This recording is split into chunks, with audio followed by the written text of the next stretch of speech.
Hello everyone, yes this is Sovin sir. आप सभी का एकलव्य बैच में बहुत बहुत स्वागत है।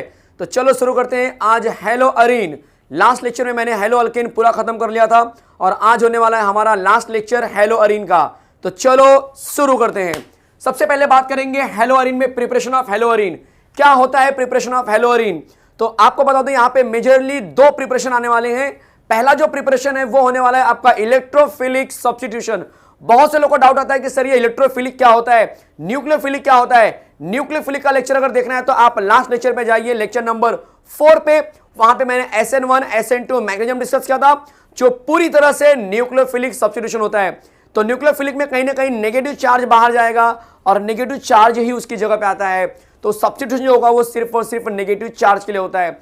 बट इलेक्ट्रोफिलिक में कोई पॉजिटिव बाहर जा रहा है और उसकी जगह पे कोई पॉजिटिव बाहर आने वाला है। That is called as electrophilic substitution. कैसे होता है, चलो स्टार्ट करते हैं। तो इलेक्ट्रोफिलिक सब्स्टिट्यूशन, जिसका एक और नाम आप बोल सकते हो by direct halogenation of aromatic hydrocarbon. आप कोई एरोमेटिक हाइड्रोकार्बन लेने वाले हो और उसके अंदर आप कोई इलेक्ट्रोफिलिक सब्स्टिट्यूशन करके दिखाएंगे। जो सबसे पहला आपका है यहाँ पे वो है क्लोरीनेशन। और इसके एग्जांपल की अगर मैं बात करूं तो सबसे पहले मैं बेंजीन रिंग ले रहा हूं। ध्यान दीजिए, यहाँ पे ये बेंजीन रिंग है। बेंजीन रिंग में मैंने ऐड कर दिया है Cl2। क्लोरीनेशन में ले रहा हूं Cl2। और Cl2 को ब्रेक करने के लिए मैंने 2 से 3 कंडीशन आप अप्लाई कर सकते हैं। लाइक Fe ले सकते हैं या फिर FeCl3 ले सकते हैं। ये सारे के सारे कंडीशन आपको डार्क रूम में और रूम टेम्परेचर पे रखना होता है। वापस से मैं रिपीट कर रहा हूं, ये बेंजीन रिंग है हमारा, इसमें मैंने क्लोरीन मिलाया हुआ है Cl2। अब इसमें होता क्या एग्जैक्टली, ये जो Cl2 है, बहुत से लोग बोलेंगे सर Cl2 में Cl कैसे पॉजिटिव हो सकता है। तो आपको मैं दिखाता हूं कि Cl पॉजिटिव कैसे हो सकता है। ये जो Cl होता है वो जनरली इस तरह से बना होता है, 2 इलेक्ट्रॉनों के शेयरिंग से। एक इलेक्ट्रॉन इस Cl का और एक इलेक्ट्रॉन इस Cl का जब शेयरिंग करते हैं तब जाके आपका Cl2 का बॉन्ड बनता है, दैट इज कोवेलेंट बॉन्ड। लेकिन जब इसके अंदर आप FeCl3 मिलाते हो तो ये FeCl3 क्या करेगा, एक Cl को अपनी तरफ खींचेगा। क्यों ऐसा होने वाला है? क्योंकि FeCl3 वाले केस में अगर आप देखेंगे तो जो FeCl3 का केस होगा, यहाँ पे Fe के आउटर मोस्ट में चेक करो, यहाँ पे 2 इलेक्ट्रॉन शेयरिंग कर रहे हैं, यहाँ पे 2 शेयरिंग करेंगे, यहाँ पे 2 शेयरिंग करेंगे। तो टोटल जो इलेक्ट्रॉन की शेयरिंग होने वाली है वो सिर्फ और सिर्फ 6 होने वाला है। मतलब Fe को टोटल चाहिए 8, लेकिन यहाँ पे Fe के पास कितना हो रहा है, टोटल 6 हो रहा है। तो 8 इलेक्ट्रॉन लेने के लिए, ऑक्टेट कंप्लीट करने के लिए ये इस Cl को अपनी तरफ क्या करेगा, खींचेगा।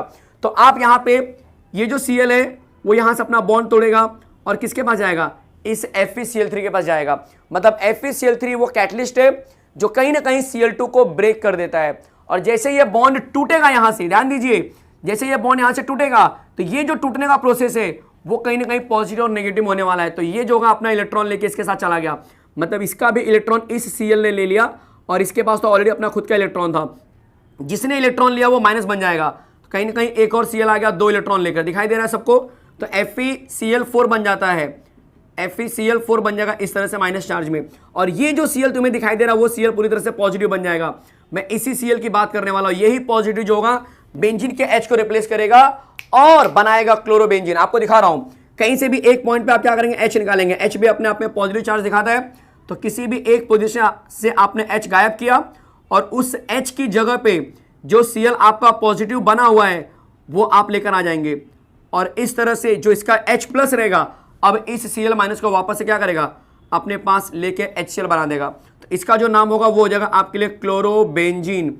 ये हो जाएगा आपके लिए क्लोरोबेंजीन। देख लीजिए कितना मजेदार रिएक्शन है, बहुत ही मजेदार रिएक्शन है ये। बहुत से कम लोग को समझ में आता है कि एग्जैक्टली ये Fe या फिर FeCl3 क्यों हम यूज करते हैं, क्या इसकी खासियत है। ये है इसका खासियत कि Cl2 को वो प्लस और माइनस में ब्रेक कर देगा, जो कि कोवेलेंट बॉन्ड दिखा रहा था उसे भी प्लस माइनस में ब्रेक कर सकते हैं FeCl3। इसकी जगह पे बहुत जगह पे आपने देखा होगा, जैसे फ्रिडल रिएक्शन में देखेंगे आप कि वहां पे AlCl3 लेते हैं, वहां पर भी वही काम होता है। CH3Cl को पूरी तरह से प्लस माइनस में क्या करेंगे, ब्रेक कर देंगे। तो AlCl3 का भी काम सेम होता है। तो कहीं पर अगर आपको आयरन दिखाई दिया या फिर FeCl3 दिखाई दिया, फेरिक क्लोराइड दिखाई दिया, तो समझ लेना कि यहां पे होने वाला है आपका एरोमेटिक हाइड्रोकार्बन के ऊपर इलेक्ट्रोफिलिक सब्स्टिट्यूशन। कोई डाउट है किसी को? बहुत बार क्वेश्चन में आता है कि एरोमेटिक जब आप लेते हो और उसमें AlCl3 या फिर FeCl3 कंडीशन यूज करते हैं तो बताओ ये रिएक्शन किस कैटेगरी के अंदर आएगा। तो आप टिक मार्क करेंगे electrophilic substitution category. Electrophilic substitution category आपके लिए इंपॉर्टेंट हो जाएगी वहां पे। चलो बात करते हैं एग्जांपल नंबर 2। अगर ये पैटर्न समझ में आ गया तो सारे पैटर्न इसी पैटर्न में होने वाले हैं, सारे के सारे रिएक्शन इसी पैटर्न को फॉलो करके बनेंगे। देख लीजिए नंबर सेकंड एग्जांपल मैं ले रहा हूं टॉलिन के लिए। टॉलिन क्या होता है पहले आपको वो बता दूं। टॉलिन जो होता है वो बेंजीन के ऊपर CH3 इस तरह से कंपाउंड लेते हैं जिसको हम टॉलिन बोलते हैं, और इसके अंदर भी मैं मिलाने वाला हूं Cl2। सेम पैटर्न फॉलो करेंगे, या तो Fe ले लो, FeCl3 ले लो, और यहां पे आप यहां पे रीड कीजिए पहले by direct halogenation of aromatic hydrocarbon. तो बहुत से लोग गलती करते हैं, वो CH3 का H रिप्लेस करेंगे, ऐसा नहीं होने वाला है। यहां पे डायरेक्ट हैलोजिनेशन है, तो Fe या फिर FeCl3 जब भी आप लेंगे तो बेंजीन का H बाहर जाएगा, ये सेट करना है MCQ में। तो यहां से एक H निकलेगा, यहां से एक Cl निकलेगा, और आंसर बन जाएगा आपके लिए। देख लीजिए ये टॉलिन है, टॉलिन पे CH3 पे कोई फर्क नहीं पड़ेगा, 2 नंबर का Cl बाहर चला गया, और यहां से 2 नंबर का क्या होगा H बाहर जाएगा, और यहां पे Cl आके अटैच हो जाएगा। बट 2 के साथ में 4 नंबर का भी H बाहर निकलेगा और वहां पे आएगा। ऐसा क्यों होगा? क्योंकि मैंने यहां पे लिखा है नीचे ऑर्थो एंड पैरा डायरेक्टली। अगर मैं बात करूं तो अगर आपके पास बेंजीन रिंग पे NH2 अटैच है, सेकेंडरी अमाइन अटैच है, टर्शियर अमाइन अटैच है, फिनॉल अटैच है, मतलब OH अटैच है, अल्काइल अटैच है, तो ये अल्काइल है, तब जो कंपाउंड होगा वो ऑर्थो और पैरा डायरेक्टली बन जाता है। ये MCQ में one of the important information चलेगा, ये बहुत ही इंपॉर्टेंट इंफॉर्मेशन आपके लिए। तो यहां पे 2 प्रोडक्ट बनने वाले हैं हमारे पास, कुछ इस तरह से देख लीजिए। ये मेरा सेकंड प्रोडक्ट बन जाएगा जो CH3 को वैसे का वैसे रखेगा और 4 नंबर पे Cl को लेके आ जाएगा। चलेगा, आपको बता दो जो 4 नंबर वाला होता है वो मेजरली मेजर बनेगा, ठीक है। क्योंकि ये मेजर क्यों बनता है? क्योंकि 4 नंबर वाले जो है, अगर मैं यहां से लाइन ड्रॉ करता हूं इस कार्बन से लेके इस कार्बन के बीच में, तो ये कार्बन के बीच में जब ऐसे लाइन ड्रॉ करूंगा तो ये सिमेट्रिकल नेचर दिखाएगा। जो बेंजीन है मेरा कैसा बन जाएगा? सिमेट्रिकल नेचर दिखा रहा है, और सिमेट्रिकल वाले जो होते हैं उनकी एनर्जी लेवल ज़्यादा होती है, इसलिए क्या होगा? ये स्टेबिलिटी भी ज़्यादा दिखाते हैं। जबकि यहाँ पे अगर मैं देखूँ इसके और इसके बीच में, तो ऑब्वियस मैं लाइन ड्रॉ कर ही नहीं सकता हूँ क्योंकि ये खुद एक लाइन है, लेकिन अगर इसके बीच में करना हुआ तो भी ये सिमेट्रिकल नेचर नहीं आएगा। तो मेटा पोजिशन भी कहीं ना कहीं आपको मेजर नहीं बनेगा, इस बात का ध्यान रखना। चलेगा, मेटा तो पहली बात बनता ही नहीं है। मेटा आपको इस ये वाला जो पर्टिकुलर ग्रुप मैंने नीचे लिखा है उसके लिए मेटा एप्लीकेबल है, जो मैं बताऊंगा आपको बाद में। तो ये हो गया आपका एग्जाम्पल नंबर 2। देख लीजिए जल्दी से, कोई डाउट है किसी को तो जरूर कमेंट बॉक्स में पूछिए। एग्जाम्पल नंबर 3 की बात कर रहा हूं। एग्जाम्पल नंबर 3 में मैं ऑलरेडी क्लोरोबेंजीन ले रहा हूं, ध्यान देना जरा। एग्जाम्पल नंबर 3 ले रहा हूं मैं, ये रहा बेंजीन रिंग, और इस पे मैंने अटैच कर दिया Cl। क्लोरो पहले से ही ले रहा हूं, और इसमें मैं क्लोरीन मिला भी रहा हूं वापस Fe या फिर FeCl3 के प्रेजेंस में। तब क्या होगा? मेरा यहां से 2 नंबर से H और 4 नंबर से H बाहर जाएगा, और बनने वाला कंपाउंड कुछ इस तरह से बन जाएगा। देख लीजिए, तो जो बनने वाला कंपाउंड है वो मेरा Cl वैसे का वैसे रहेगा, यहाँ पे भी Cl आ गया, और दूसरा जो कंपाउंड बनेगा वापस ये बेंजीन रिंग, और ये Cl वैसे का वैसे रहेगा, और 4 नंबर पर भी Cl आ जाएगा। ये मेजर बनेगा, ये माइनर बनेगा, इस बात का ध्यान रखना। ये माइनर बन गया, ठीक है। यहाँ पर भी ये मेजर, ये माइनर होगा। किसी ने पूछा इसका नाम क्या होगा? आपकी मर्जी है, किसी भी तरीके से नाम लिखो। 1 2 क्लोरोटोलिन 4 क्लोरोटोलिन, या फिर आप ऐसे स्पेसिफाई कर सकते हैं कि ओ क्लोरोटोलिन। ओ क्लोरो का मतलब ऑर्थो। आपको मैं रिपीट कर दूं एक बार वापस से, जो लोग बेसिक बिल्कुल भी आइडिया नहीं है, 1,2 पोजीशन को हम बोलते हैं ऑर्थो, ठीक है, जिसको हम नेमिंग में स्मॉल ओ से दिखाते हैं। 1,3 पोजीशन को हम बोलते हैं मेटा, जिसको हम स्मॉल m से दिखाते हैं, और 1,4 पोजीशन को हम बोलते हैं पैरा, जिसे हम स्मॉल p से दिखाते हैं। चलेगा, तो ये पोजीशन स्पेसिफाई कर दे रहा हूं मैं आपके लिए। तो 1 और 2 है, मतलब ये हो जाएगा ऑर्थो। 1,4 को हम बोलेंगे पैरा, तो इसका नाम p क्लोरोटोलिन हो सकता है, यहां पे हो सकता है o डाइक्लोरोबेंजीन, p डाइक्लोरोबेंजीन। कोई कंफ्यूजन है किसी को? देख लीजिए, ये जो मैं दिखा रहा हूं लास्ट में नोट जो लिखा है इंपॉर्टेंट आपके लिए। ऑर्थो और पैरा डायरेक्टली अगर मैं बात करूं तो ये जो ग्रुप आपको दिखाई दे रहे हैं, जब कभी भी बेंजीन रिंग पे ये ग्रुप आपको दिखाई दिया तो समझ लेना कि ये जो होने वाला है वो ऑर्थो और पैरा डायरेक्टिंग होने वाले हैं। और इसके अलावा अगर ये ग्रुप दिखाई देंगे, NO2, cyanide, sulphonic acid, aldehyde, acid, amide, अगर ये दिखाई देंगे तब आप समझ लेना कि ये मेटा डायरेक्टिंग होने वाले हैं। ऐसे ग्रुप आपको मिलेंगे aldehyde, ketone, carboxylic acid chapter में। बहुत जगह पे आपको ऐसे नजर आएंगे कि जहां पे बेंजीन के ऊपर CHO है या फिर बेंजीन के ऊपर COOH है, और उसके साथ में आपको इलेक्ट्रोफिलिक सब्स्टिट्यूशन करना है, तब याद रख लो कि वहां पे मेटा डायरेक्टिंग आने वाला है। कोई डाउट है किसी को? चलो पढ़ते हैं नेक्स्ट कंटेंट की तरफ। चलिए, तो नेक्स्ट कंटेंट होने वाला है आपके लिए ब्रोमिनेशन। तो ब्रोमिनेशन क्या है, चलो देख लेते हैं फटाफट। अगर मैं ब्रोमिनेशन की बात करूं तो उसमें एक खास बात आपको समझना है कि जब भी मैं ब्रोमिनेशन करूंगा तो इसमें जो हमें मिलाना होगा, जो हम रिएजेंट लेने वाले हैं, वो मैं लेने वाला हूं ब्रोमीन। बाकी जो कैटलिस्ट होने वाला है, जो पैटर्न होने वाला है, वो बिल्कुल सेम टू सेम आपको क्लोरीनेशन जैसा ही लेना है। तो अगर मैं इसके एग्जाम्पल की बात करूं तो आपका एग्जाम्पल बहुत ईजी तरीके से आ जाएगा।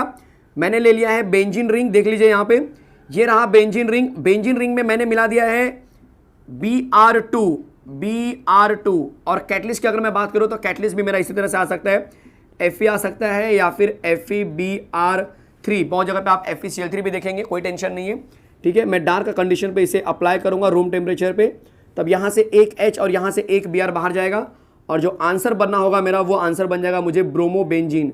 देख लीजिए, इसका जो नाम होगा वो हो जाएगा ब्रोमोबेंजीन, इसका जो नाम है वो हो जाएगा ब्रोमोबेंजीन। ये सब आपने लोअर क्लासेस में 11th के बेसिक में किया होगा कि ब्रोमोबेंजीन क्या होता है। जिनको ये नाम के बारे में बिल्कुल आइडिया नहीं है, एरोमेटिक के बारे में बिल्कुल आइडिया नहीं है, मेरे चैनल पे जाइए, क्लास 11th का मैंने लेक्चर नंबर 14 स्टार्ट किया हुआ है और वो खत्म होने वाला है, वहां पे जाइए। वहां पे मैं सारे बेसिक जो है कि 1 बाय 1 आ रहे हैं मेरे, ठीक है। कैसे सारे कंपाउंड का आईयूपैक लिखते हैं, कैसे मैं एरोमेटिक कंपाउंड का आईयूपैक लिखता हूं, कैसे एरोमेटिक कंपाउंड का कॉमन नेम होता है, सारी चीजें वहां पे मैं डिस्कस कर रहा हूं। तो जाइए वहां पे और सर्च करके प्लेलिस्ट में देखिए कि basic principle of organic chemistry chapter कहां पे क्लास 11th का, उसे एक बार जरूर देखिए, तब आपको एरोमेटिक का डाउट जो है कि कभी नहीं आएगा।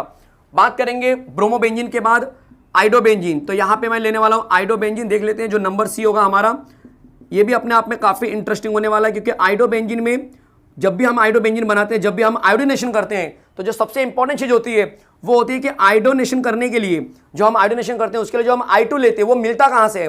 तो I2 हमें मिलता है दो चीजों से, एक होता है हमारे पास HI, दूसरा होता है HiO3 जिसको हम बोलते हैं आयोडिक एसिड। तो जब मैं हाइड्रोजन आयोडाइड में आयोडिक एसिड मिलाता हूं तब मुझे I2 मिलता है और पानी बाहर जाता है। अब इस रिएक्शन को जरा मैं बैलेंस भी कर देता हूं। यहाँ पे O कितना है 3 टाइम्स, मैंने यहाँ पे 3 ले लिया, H हो गया मेरा 5 टाइम्स, मैंने यहाँ पे 6 टाइम टोटल हो गया, तो मैंने 5 से मल्टीप्लाई किया, 5H + 1H will be 6H। अब I कितना हो गया मेरे पास 5I + 1I will be 6I। तो ये I2 मैंने इस तरह से क्या क्या जनरेट किया। तो वापस से मैं रिपीट कर रहा हूं, ये I2 मुझे इस रिएक्शन से मिलता है, इसीलिए जब मैं आयोडीनेशन करूंगा बेंजीन के साथ में तब मैं कैटलिस्ट में HiO3 यूज करूंगा, इस बात का ध्यान रखना। तो ये रिएक्शन भी बहुत ईजी होने वाला है आपके लिए। ये रहा बेंजीन रिंग, देख लीजिए इस बेंजीन रिंग में मैंने क्या किया है, मैंने I2 मिला दिया, ये रहा मेरा I2 और मैंने कंडीशन पे ले लिया HiO3। अब आपको पता चल गया होगा कि ये HiO3 क्यों आ रहा है। ये HiO3 आने वाला है इस I2 के लिए और यहां से H यहां से I बाहर जाएगा, तो आंसर बन जाएगा आपके लिए आइडोबेंजीन। आप देख सकते हैं यहाँ पे जो आंसर बनेगा वो आपको बहुत अच्छी तरीके से आइडोबेंजीन देगा, क्लियर है। और आपका जो बाहर जाने वाला प्रोडक्ट होगा वो होगा आपका हाइड्रोजन आयोडाइड। कोई डाउट है किसी को? इसका जो नाम होगा हो जाएगा आइडोबेंजीन, आइडोबेंजीन और इसका नाम होगा बेंजीन। देख लीजिए, तो अपने आप में ये बहुत इंटरेस्टिंग कंसेप्ट चल रहा है। तो जो बच्चे भी एकलव्य बैच से जुड़े उन्हें पता होगा कि इस समय हैलोजन डेरिवेटिव जो चैप्टर चल रहा है उसका ये लेक्चर नंबर 5 है और ये लास्ट लेक्चर है आपके पूरे सिलेबस का। कहीं ना कहीं जो हैलोजन डेरिवेटिव मैंने स्टार्ट किया था लेक्चर नंबर 1 से, आज उसका एंडिंग होने वाला है लेक्चर नंबर 5 में। पहले मैंने खत्म किया हेलो अल्केन और अब खत्म कर रहा हूं हेलो अरीन, और उसके बाद आने वाला है आपका MCQ सेशन जो सबसे इंपॉर्टेंट होता है इस पूरे कहीं ना कहीं चैप्टर में। तो अगला लेक्चर आपको मिस बिल्कुल भी नहीं करना है, क्योंकि अगले लेक्चर में मैं लेकर आऊंगा MCQ सेशन, ठीक है। तो चलो शुरू करते हैं नेक्स्ट कंटेंट।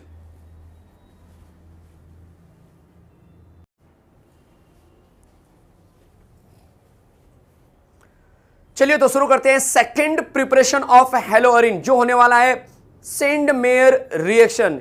इस रिएक्शन को कहीं ना कहीं आप अमाइन चैप्टर में भी देखेंगे। तो यहां पे हम शुरू करते हैं सेंड मेयर रिएक्शन, काफी इंपॉर्टेंट होता है ये हमारा होगा सेकंड प्रिपरेशन। देख लीजिए यहां पे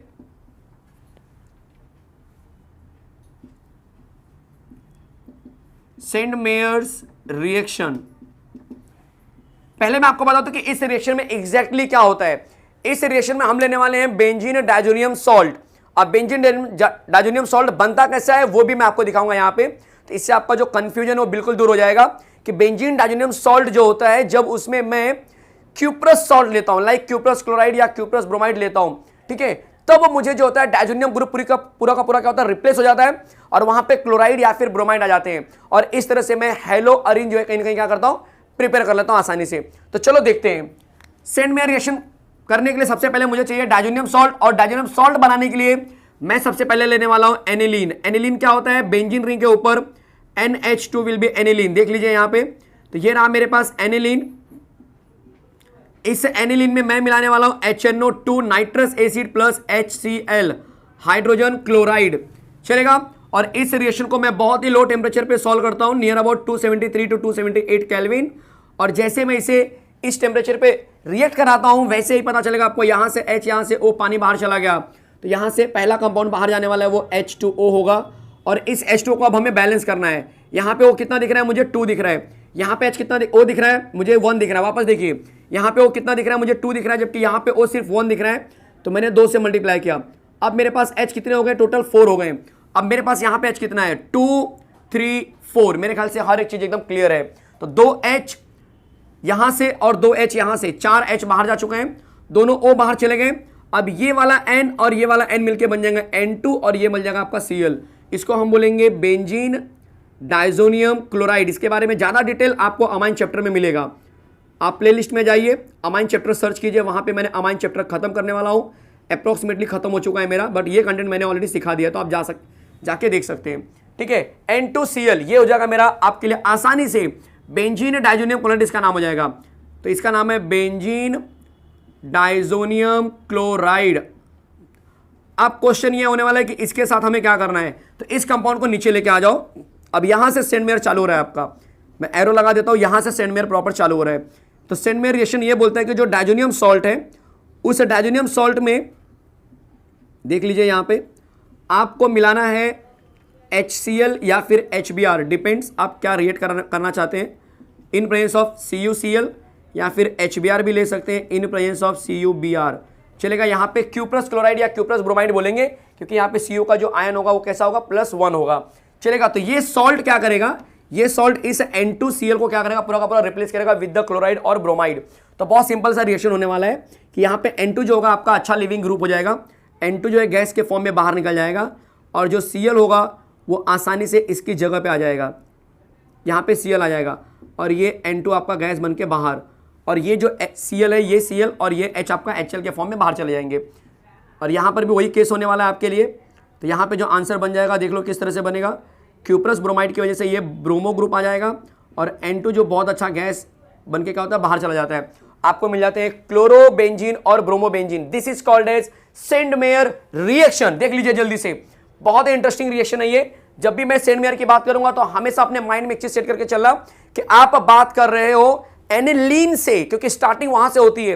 हालांकि सेंट मेयर की जो स्टार्टिंग होती है वो कहीं ना कहीं हम करते हैं बेंजीन डाइजोनियम क्लोराइड से, बट बहुत से लोगों को पता नहीं होता है कि बेंजीन डाइजोनियम क्लोराइड बनता कहां से, वो बनता है एनिलीन मतलब फिनाइल अमाइन से। जब उसके साथ मैं मिलाता हूं HNO2 that is nitrous acid और HCl that is hydrochloric acid, तो यहां पे जो HCl है और जो NO2 है, पहले इन दोनों का रिएक्शन होता है और कहीं ना कहीं एक इलेक्ट्रोफिलिक जनरेट करेंगे, जिसकी वजह से ये जाएगा उस N के पास इलेक्ट्रॉन के तलाश में। ये जो N होगा वो इस N के पास जाता है इलेक्ट्रॉन की तलाश में, और वहां पे NN का बॉन्ड बन जाएगा कुछ इस तरह से। ठीक है, ये सारा मैकेनिज्म आपको सीखने के लिए मिलेगा जब आप मेरे प्लेलिस्ट में जाएंगे और इस चैप्टर को डील करेंगे अमाइन चैप्टर पे। यहाँ पे इतना डिटेल में नहीं होगा, क्योंकि यहाँ पे हमें इसके बारे में देखना ही नहीं है, ये तो मैंने आपको रेफरेंस के लिए बताया, हमें यहाँ से सीखना है चलेगा। सेंट मेयर रिएक्शन मेजरली हमें यहाँ से पढ़ना होगा जो आपको दिखाई दे रहा है। क्लियर है? तो अगली बार जब मैं मिलूंगा, नेक्स्ट लेक्चर में जब मैं मिलने वाला हूं, तो हम बात करेंगे एमसीक्यू की। और आज का लेक्चर इंपॉर्टेंट इसलिए है क्योंकि आज के लेक्चर में मैं पूरा का पूरा एक समरी भी दूंगा आपको एंड में कि कैसे आप इस चैप्टर को कम टाइम में कवर करेंगे। चलो बात करते हैं केमिकल रिएक्शन की। केमिकल रिएक्शन का मतलब क्या होता है? जब आप बात करते हो प्रिपरेशन, इसका मतलब आप कोई कंपाउंड लेते हो और एंड में आपको वो पर्टिकुलर रिजल्ट मिलना चाहिए जो आप बनाना चाहते हो, लाइक चाहे वो हेलो अल्केन हो चाहे वो हेलो अरीन हो। लेकिन जब आप केमिकल रिएक्शन की बात करते हो तो केमिकल रिएक्शन का मतलब होता है कि हेलो अल्केन या फिर हेलो अरीन को आप पहले रिएजेंट में रखेंगे, उसमें कुछ नया रिएक्टेंट मिलाएंगे और फाइनली आपके आंसर में कुछ नया बनने वाला है। That is nothing but the chemical reaction. चलेगा? तो केमिकल रिएक्शन से डील करने वाले मतलब हम अब रिएक्टेंट में हेलो अरीन लेकर चलने वाले हैं। क्लियर है? तो चलो स्टार्ट करते हैं। चलिए तो शुरू करते हैं chemical reaction of hello Areen. क्या है chemical reaction of hello Areen? चलो स्टार्ट करते हैं। जो सबसे पहला केमिकल रिएक्शन है वो है आपका न्यूक्लियोफिलिक सब्स्टिट्यूशन। बहुत ही इंटरेस्टिंग है ये, क्योंकि न्यूक्लियोफिलिक का मतलब है कोई नेगेटिव चार्ज बाहर जाने वाला है और उसकी जगह पे कोई दूसरा नेगेटिव चार्ज आने वाला है, जो अपने आप में काफी इंपॉर्टेंट होने वाला है। तो चलो शुरू करते हैं। एग्जाम्पल नंबर 1 देखते हैं कि न्यूक्लियोफिलिक सब्स्टिट्यूशन में क्या हो सकता है। तो जो पहला एग्जाम्पल मैं लेने वाला हूं वो होने वाला है हमारे लिए क्लोरोबेंजीन, क्योंकि हम पढ़ रहे हैं इस समय केमिकल रिएक्शन, तो मैं लेने वाला हूं क्लोरोबेंजीन। देख लीजिए यहां पे, और ये रहा मेरे पास क्लोरोबेंजीन, और इसके 4 पोजीशन पे मैंने नाइट्रो अटैच किया हुआ है। मतलब इसका जो नाम होगा वो मेरे लिए हो जाएगा यहां पे पी नाइट्रोक्लोरोबेंजीन। ध्यान देना जरा, ये मैंने इस समय पी नाइट्रोक्लोरोबेंजीन लिया हुआ है, और इस कंपाउंड में मैं मिला रहा हूं OH माइनस।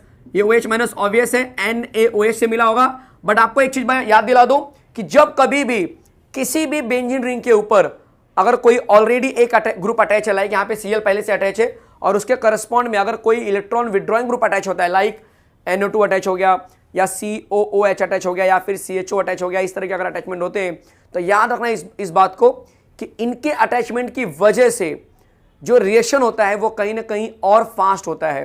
समझ में आ रहा है? अगर ये ज़्यादा अटैच रहेंगे तो रिएक्शन जो है वो कंपाउंड कहीं ना कहीं और ज़्यादा एक्टिव बन जाता है और आपको कम टेम्परेचर पे आपको रिजल्ट मिल जाएगा। तो अगर मैं बात करूं कि अगर यहाँ पे NO2 नहीं होता और तब अगर मैं इसके ऊपर OH अटैच करता तो शायद ऐसा हो सकता था कि ये ज़्यादा टाइम लगेगा, बट यहाँ पे NO2 है इस समय और अब मैं इसके अंदर OH माइनस अटैच करूंगा, तब यस ये कम टेम्परेचर पे क्या करेगा, रिएक्शन को सॉल्व कर देगा। तो यहाँ पे नियर अबाउट हम 433 के आसपास टेम्परेचर यूज करते हैं। तो यहाँ पे जो मेरा आंसर बन जाएगा वो Cl को यहाँ पे रिप्लेस कर देगा OH, क्योंकि Cl भी माइनस चार्ज है और OH भी माइनस चार्ज है। यहाँ पे OH आसानी से Cl की जगह पे आ जाएगा और हमें जो आंसर मिल जाएगा वो मिल जाएगा हमें P नंबर पे नाइट्रो और OH की वजह से इसका नाम हो जाएगा फिनॉल। तो यहाँ पे बहुत अच्छा कंपाउंड तुम्हें दिखाई दे रहा है, P नाइट्रोफिनॉल। ये 433 का केल्विन टेम्परेचर में इसलिए ले रहा हूँ क्योंकि NO2 का जो अमाउंट है वो अभी बहुत ज़्यादा नहीं है। बट एग्जाम्पल नंबर 2 में आप देख सकते हो जैसे जैसे टेम्परेचर आपका क्या होगा, हम कम करेंगे और NO2 का नंबर बढ़ाएंगे, वैसे वैसे रिएक्शन आपका फास्ट होता चला जाएगा कम टेम्परेचर पे। तो नेक्स्ट मैं कंपाउंड ले रहा हूँ, ये Cl वैसे का वैसे रहेगा। अब मैंने NO2 2 नंबर पर भी ले लिया है और 4 नंबर पर भी ले लिया है और अब अगेन मैं OH माइनस रिएक्ट करा रहा हूँ। बट ये OH माइनस कहाँ से मिलेगा, अगेन मैं रिपीट कर रहा हूँ, NaOH से मिलने वाला है। ठीक है, तब अगर किसी ने पूछा कि इसका आंसर क्या बनेगा तो बहुत प्यारा सा आंसर होने वाला है, ये बेंजीन रिंग वैसे का वैसे रहेगा। NO2 2 यहाँ पे अटैच है तो इसका टेम्परेचर भी कम हो जाएगा और यहाँ पे जो आपको आंसर मिलेगा ये OH मिल जाएगा और यहाँ पे NO2 वैसे के वैसे रहेंगे। देख लीजिए ये जो टेम्परेचर होगा आपके लिए काफ़ी कम हो जाता है, ये टेम्परेचर नियर अबाउट 403 के आसपास आ जाता है, चलेगा। तो ये 403 केल्विन के आसपास आ जाएगा। कोई डाउट है किसी को, कोई डाउट है किसी को? चलो देख लीजिए, इसका किसी ने नाम पूछा तो बहुत ईजी नाम हो जाएगा आपके लिए। आप 2,4 आप दिखा सकते हो, 2,4 डाई नाइट्रोक्लोरोबेंजीन, बहुत ईजी नाम हो जाएगा आपके लिए। 2,4 डाई नाइट्रोक्लोरोबेंजीन, इस तरह से इसका नाम दिखा सकते हैं और इसका नाम जो हो जाएगा आपके लिए 2,4 डाई नाइट्रोफिनॉल आप बोल सकते हैं। जल्दी से इसे कॉपी कर लीजिए, बहुत ही मजेदार है ये अपने आप में।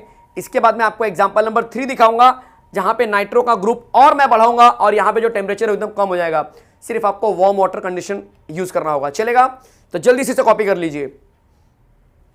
चलिए, तो अब मैं शुरू करने वाला हूं एग्जांपल नंबर 3, तो get ready for example number 3। चलिए तो देखते हैं एग्जांपल नंबर 3 क्या है। एग्जांपल नंबर 3 जहां पे मैं बेंजीन रिंग लेने वाला हूं, उसके ऊपर क्लोरो अटैच होगा और उस हैलोजन के रिस्पेक्ट में मैं 2 नंबर, 4 नंबर और 6 नंबर पे नाइट्रो ग्रुप अटैच करूंगा। मैं एक बार वापस से रिपीट कर दूं, नाइट्रो ग्रुप एक बहुत अच्छा इलेक्ट्रॉन विड्रॉइंग ग्रुप है, मतलब वो क्या करेगा, इलेक्ट्रॉन को विड्रॉ करता है, खींचता है अपनी तरफ, और जो भी स्पीसीज इलेक्ट्रॉन खींचने का काम करेंगे उनकी वजह से जो बेंजीन रिंग होता है टुवर्ड्स हैलोजन, कहीं ना कहीं क्या होता है, आपका न्यूक्लियोफिलिक जो स्पीसीज होते हैं वो अट्रैक्ट हो जाते हैं ऑर्थो और पैरा पोजीशन पे। ऐसे चांसेस रहेंगे जब भी आप कोई भी अटैचमेंट ऑर्थो पैरा पे करेंगे इलेक्ट्रॉन विड्रॉइंग ग्रुप का, तो याद रखना आपका एक न्यूक्लियोफाइल दूसरे न्यूक्लियोफाइल को क्या करेगा, इजीली रिप्लेस कर सकता है। इस बात को अपने माइंड में सेट कर लीजिए। चलो तो बढ़ते हैं एग्जाम्पल नंबर 3 की तरफ। क्या है एग्जाम्पल नंबर 3, देख लीजिए, ये रहा मेरे पास बेंजीन रिंग,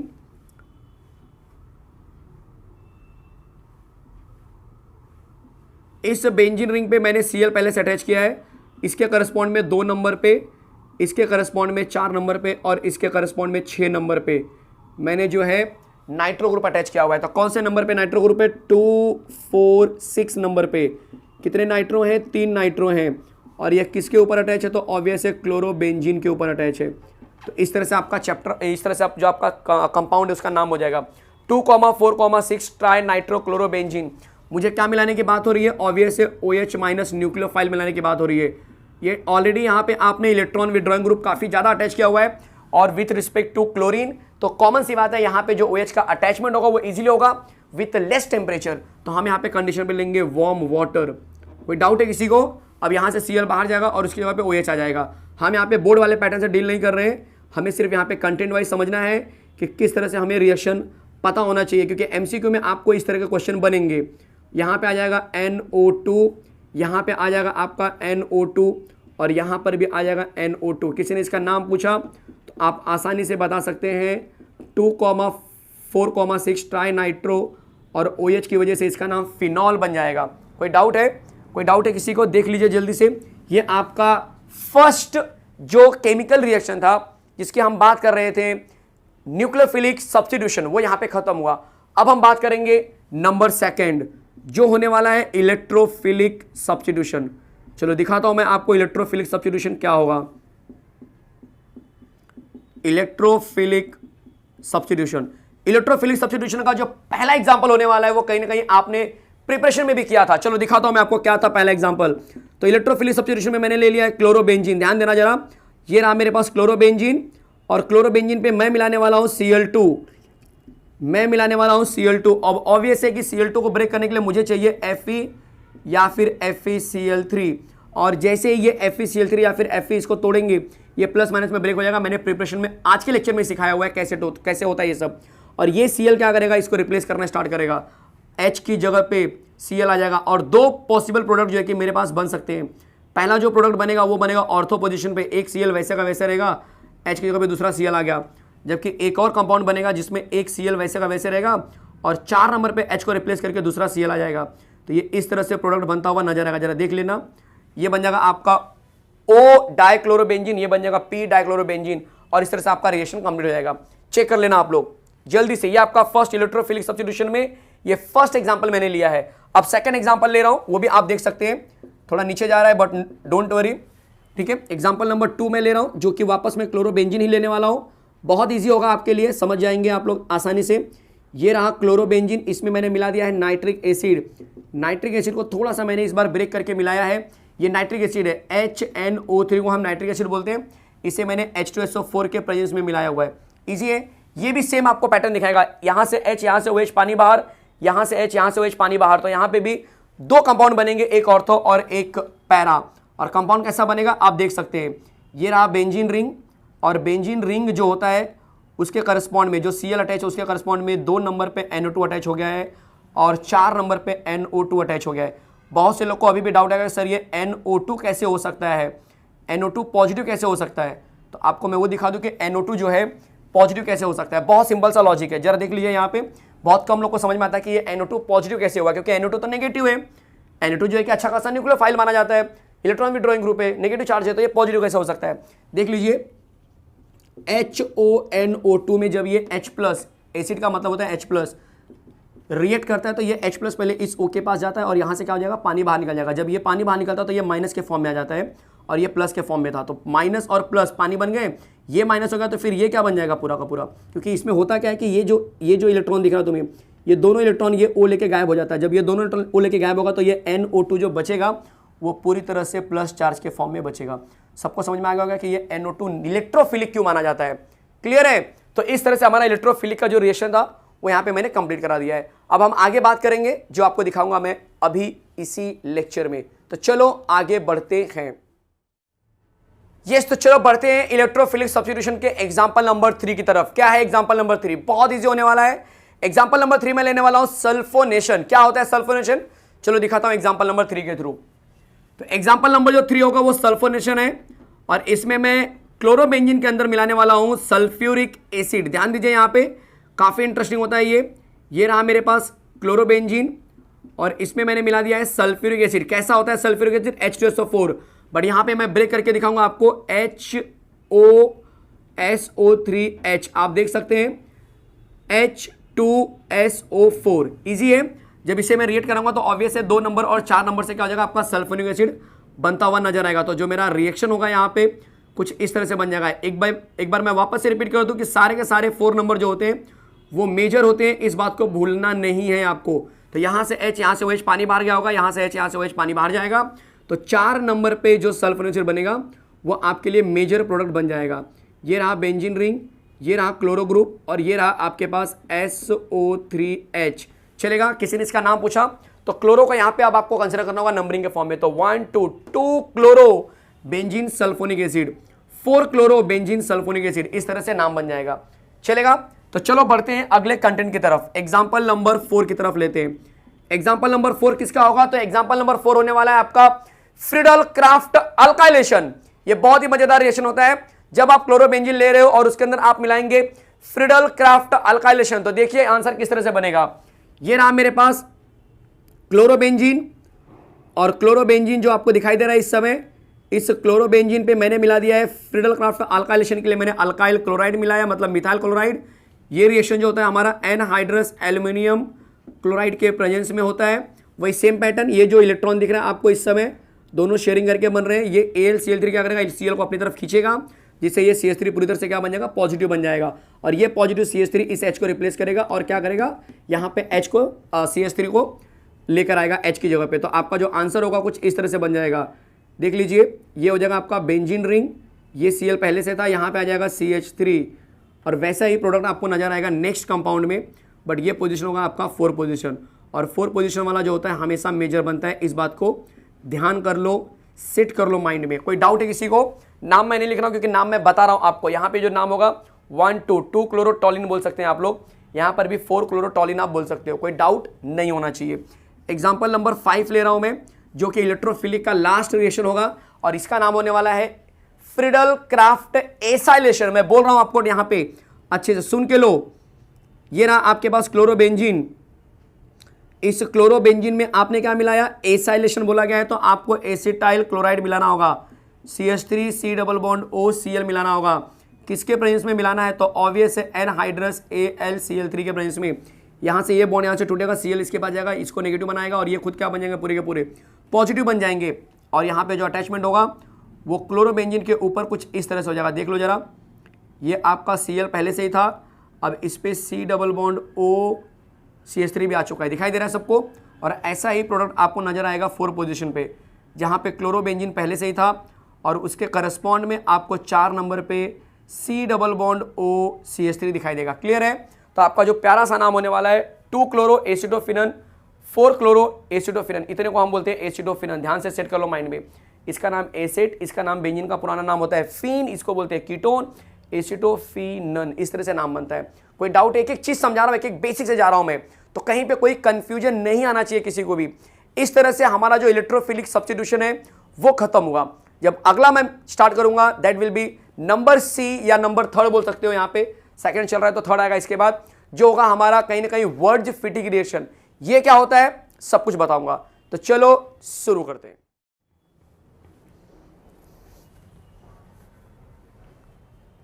चलिए, तो नंबर 3 शुरू होने वाला है आपका फिटिंग रिएक्शन। फिटिंग रिएक्शन क्या होता है? अगर आपको मैं याद दिला दूं कि जो हेलो अल्केन हमने पढ़ा था उसमें हमने पढ़ा था वर्ज रिएक्शन, जहां पे अल्काइल हैलाइड को मैं सोडियम से रिएक्ट कराता था और कपलिंग होने के बाद आपको करस्पॉन्डिंग अल्केन बनता था। वैसे ही बिल्कुल फिटिंग रिएक्शन है। आपको हेलो अल्केन न लेके यहां पे आपको लेना होगा हेलो अरीन, मतलब कि ब्रोमोबेंजीन क्लोरोबेंजीन को क्लोरोबेंजीन से रिएक्ट कराओ along with sodium dry ether के प्रेजेंस में, तब आंसर आपको मिलेगा डाइफिनाइल। और इस प्रोडक्ट को मैं बोलूंगा, इस रिएक्टेंट जो रिएक्शन होगा उसे हम बोलेंगे फिटिंग रिएक्शन। चलो दिखाता हूं मैं आपको कैसे होने वाला है। तो फिटिंग रिएक्शन का जो लॉजिक है, जो नेचर है, जो एग्जांपल है वो आपके सामने यहाँ पे आ रहा है। आप देख सकते हैं, ये रहा मेरे पास बेंजीन रिंग। इस बेंजीन रिंग पे मैंने अटैच कर दिया है Br, तो नाम बन जाएगा ब्रोमोबेंजीन। इसको मैंने मिलाया सोडियम मेटल के साथ में, और इसमें वापस से मिलाऊंगा ब्रोमोबेंजीन। तो इस बात का ध्यान रखना, ये कुछ इस तरह से बन जाएगा, और ये भी अपने आप में बेंजीन रिंग है। अब इस रिएक्शन को मैं ड्राई ईथर के प्रेजेंस में कर रहा हूँ, तो ये रहा मेरे पास ड्राई ईथर। और जैसे मैंने इसको ड्राई ईथर के प्रेजेंस में किया तो Na+ है, Br- है, यहाँ से Na Br बाहर जाएगा, बट Br 2 है तो मैंने 2 से मल्टीप्लाई किया। अब जो आपको आंसर मिलता हुआ नजर आएगा वो आंसर आपका इस समय फिटिंग रिएक्शन के थ्रू बनेगा। इसे हम फिटिंग रिएक्शन बोलते हैं कि जब हम अराइल हैलाइड लेते हैं, क्या लेते हैं, अराइल हैलाइड में हम जब सोडियम मेटल मिलाते हैं तो उस रिएक्शन को हम फिटिंग रिएक्शन के नाम से जानते हैं। That is called as diphenyl. इसका जो नाम होगा वो डाइफिनाइल हो जाता है, और यहाँ से 2 NaBr जो है आपका बाहर जाएगा। तो ये हमारा जो नंबर 3 है, इसमें मैं चाहिए तो स्टार मार्क कर देता हूँ। ये पहला स्टार मार्क है फिटिंग रिएक्शन। कोई डाउट है किसी को? फिटिंग रिएक्शन क्या होता है? अराइल हैलाइड में सोडियम मेटल मिलाने पे जो नया कहीं ना कहीं हाइड्रोकार्बन बनेगा, aromatic hydrocarbon, that is called as Fittig reaction. और इसी से रिलेटेड एक और आता है जिसका नाम है वर्ज फिटिंग रिएक्शन। ध्यान दीजिए जरा, नंबर स्टार मार्क करके मैं सेकंड लिख रहा हूं यहाँ पे, वर्ज फिटिंग रिएक्शन। तो ये क्या होगा? बहुत इजी, ये भी है वर्ज फिटिंग रिएक्शन। अब आपसे मैं पूछूंगा वर्ड्स किसके लिए एप्लीकेबल है, तो आप बोलेंगे हेलो अल्केन के लिए। फिटिंग किसके लिए एप्लीकेबल है, तो आप बोलेंगे हेलो अरीन के लिए। तो वर्ड्स फिटिंग किसके लिए एप्लीकेबल होगा? मतलब अल्काइल हालाइड में अराइल हालाइड मिलाना है along with sodium metal. Simple सा लॉजिक है। तो इसका जो एग्जांपल होगा देख लीजिए, एग्जांपल नंबर 1 मैं यहाँ पे लिख रहा हूँ आपके लिए। मैंने ले लिया है CH3Br, इसमें मैंने सोडियम मिला दिया और इसमें मैंने ले लिया है बेंजीन के साथ में Br। कुछ इस तरह से छोटा सा बेंजीन बना देता हूँ आपके लिए। सबको दिखाई दे रहा है इस समय? कोई कंफ्यूजन नहीं आनी चाहिए कैसे ये हो रहा है सब। और इन चीज़ों को मैं ड्राई ईथर के प्रेजेंस में करता हूँ, ठीक है। तो जैसे मैं इसको सॉल्व करूँगा, आपको पता है यहाँ से NaBr बाहर जाता है, NO को 2 से मल्टीप्लाई करो तो अब जो आंसर बनेगा बड़ा इंटरेस्टिंग होने वाला है। बेंजीन रिंग के ऊपर CH3 अटैच होने वाला है। देख लो जरा, ये रहा बेंजीन रिंग। इस बेंजीन रिंग के ऊपर मैंने ये CH3 अटैच कर दिया। आप इस तरह से भी बेंजीन रिंग बना सकते हैं, कोई टेंशन नहीं है। और इसका जो नाम लिखेंगे आप टॉलिन। तो ये जो आंसर बन रहा है, ये आंसर बनेगा वर्ज फिटिंग रिएक्शन के थ्रू। देख लीजिए जल्दी से, वर्ज फिटिंग रिएक्शन। तो यहां पे जो केमिकल रिएक्शन का सीन चल रहा था, जो केमिकल रिएक्शन चल रहे थे अब तक हेलोरिन के, वो पूरी तरह से खत्म हुआ। तो ये जो लेक्चर है पूरा मैंने हेलोरिन को डेडिकेट कर दिया है। मतलब हेलोरिन का प्रिपरेशन हो, हेलोरिन का केमिकल रिएक्शन हो, सब यहां पे आपको कंप्लीट मिलने वाला है। अब बात करेंगे, एक मैकेनिज्म था जिसकी हम बात कर रहे थे कि अगर कोई भी न्यूक्लियोफिलिक में अटैच करता हूं with respect to halogen group ortho या पैरा पोजीशन पे, तब इलेक्ट्रॉन विड्रॉइंग ग्रुप की वजह से किस तरह से ऑर्थो और पैरा एक्टिव बन जाते हैं। इसका मैकेनिज्म मैं आपको रफली समझाऊंगा कि क्या है यहाँ पे, क्यों हम सारे रिएक्शन को ऑर्थो और पैरा पोजीशन पे ही कंसीडर करते हैं। देख लीजिए मैकेनिज्म, मैं पूरा डिटेल में नहीं जाऊंगा क्योंकि ये डिटेल में जाने का जो प्रोसीजर है वो मैंने ऑलरेडी बोर्ड लेवल पे करके दिया हुआ है। तो प्लीज मेरे चैनल पे जाइए, हेलोजन डेरिवेटिव सर्च कीजिए, वहां पे देखिए भाई मैकेनिज्म कहां पे है, अराइल हालाइड का मैकेनिज्म कहां पे दिया हुआ है, उससे एक बार देख लीजिए। यहां पे मैं सिर्फ आपको एक रफली आइडिया दूंगा कि क्या होता है इसके अंदर। देखिए होता क्या है, ये रहा आपके पास क्लोरोबेंजीन, अज्यूम करके लो ये क्लोरोबेंजीन है और इस पे कोई OH आके अटैक करेगा। बट मान के चलो यहाँ पे 4 नंबर पे ऑलरेडी NO2 अटैच है इस विड्रॉइंग ग्रुप की वजह से। तो ये क्या होगा, इसी जगह पे जाके क्या करेगा, अटैक करेगा। जब ये OH इस जगह पे जाके अटैक करता है तो ये रियल में ऐसा हो जाएगा। देखो दिमाग चलाना, ये Cl पहले से था, इसके ऊपर OH भी आ चुका है। अब जैसे ये OH आएगा तो ऑब्वियस है कि ये जो पहले जो इलेक्ट्रॉन मैंने रखा था इस तरह से जो बॉन्डिंग लगाया था, अब ये बॉन्डिंग पॉसिबल नहीं होगी। क्यों पॉसिबल नहीं होगी, आप खुद देख सकते हो क्यों पॉसिबल नहीं है। क्योंकि इस कार्बन के ऊपर इस समय 5 बॉन्ड हो चुके हैं, 1 2 3 4 5। तो ये यहां से क्या होगा, बॉन्ड आपका गायब हो जाएगा। और जैसे ही ये बॉन्ड गायब होगा तो कॉमन सी बात है, इस OH की वजह से यहाँ पे आ जाएगा नेगेटिव चार्ज। अब ये नेगेटिव चार्ज क्या होगा आपका, कौन से पोजीशन पे आया, 2 नंबर पे, क्योंकि बाकी सबका तो पोजीशन करेक्ट है, सिर्फ 2 नंबर पे आया। तो इसके करस्पॉन्ड में 2 नंबर पे यहाँ पे भी आ सकता था। अगर आप यहाँ पे लेंगे तो भी चलेगा, उल्टा करके, मतलब ये वाला बॉन्ड यहाँ डाल दो और ये यहाँ डाल दो तो यहाँ पे भी आ सकता था। मतलब आप क्या देख रहे हो यहाँ पे कि 2 नंबर पे नेगेटिव आया। अब ये 2 नंबर का नेगेटिव 2 नंबर के बाद सीधा 4 नंबर में आता है। तो 4 नंबर पे भी क्या करेगा, नेगेटिव को क्रिएट करेगा। कैसे, देख लो यहाँ पे नीचे दिखा रहा हूँ मैं आपको। यही चीज़ मैंने अच्छे से आपको बोर्ड लेवल पे बताया। यहाँ पे हम एंट्रेंस से डील कर रहे हैं तो आपको कोई मैकेनिज्म सॉल्व करने के लिए आने वाला है नहीं कि आपको मैकेनिज्म सॉल्व करना है। बस आपको एक लॉजिक पता होना चाहिए कि सब क्या हो रहा है। यहाँ पे जब नेगेटिव चार्ज आएगा, देखो ये NO2 है और यहाँ पे नेगेटिव चार्ज भी आ गया, तब उस समय क्या होगा जरा ध्यान देना। तब ऑब्वियस है कि इस नेगेटिव चार्ज की वजह से यहाँ पे और यहाँ पे तो कोई बॉन्ड नहीं है, लेकिन यहाँ पे बॉन्ड आ सकता है। देख लो इस तरह से चीज़ें बन सकती हैं। और उसके बाद आपको पता ही है कि जैसे ही ये वाला पार्ट आपका नेगेटिव 2 से अब इस 2 पे जाएगा, मतलब 6 पे जाएगा, वैसे ही ये बॉन्डिंग शिफ्टिंग होकर वापस हो जाएगी। देख लो मैं यहाँ पे दिखा रहा हूँ बॉन्डिंग। ये रहा मेरे पास अटैचमेंट, ये मेरा NO2 है, यहाँ पे Cl, यहाँ पे OH। अब जो है आपका अटैचमेंट कुछ ऐसा हो जाएगा, यहाँ पे इस समय इलेक्ट्रॉन बॉन्ड है और यहाँ पे नेगेटिव चार्ज आ चुका है। दिखाई दे रहा है सबको। तो कौन कौन से पोजीशन पे नेगेटिव चार्ज आया है, 2 नंबर पे, 4 नंबर पे और 6 नंबर पे चार्जेस क्रिएट हो रहे हैं, जिसकी वजह से हम कह सकते हैं कि भाई कहीं ना कहीं ये जो आपको कंपाउंड दिखाई दे रहा है, इस कंपाउंड के अंदर 2 नंबर, 4 नंबर, 6 नंबर पे चार्जेस क्रिएट हो रहे हैं। इससे हमें यह अंदाजा लग जा रहा है 2 नंबर 6 नंबर तो अल्टीमेटली 2 नंबर ही माना जाएगा, मतलब 4 नंबर यहाँ पे अलग हुआ। तो 2 नंबर और 4 नंबर ऑर्थो और पैरा एक्टिव पोजीशन हो रहे हैं। क्लियर है? तो इसी के साथ मैं स्टॉप कर रहा हूं। मिलते हैं नेक्स्ट लेक्चर में नए कंटेंट के साथ।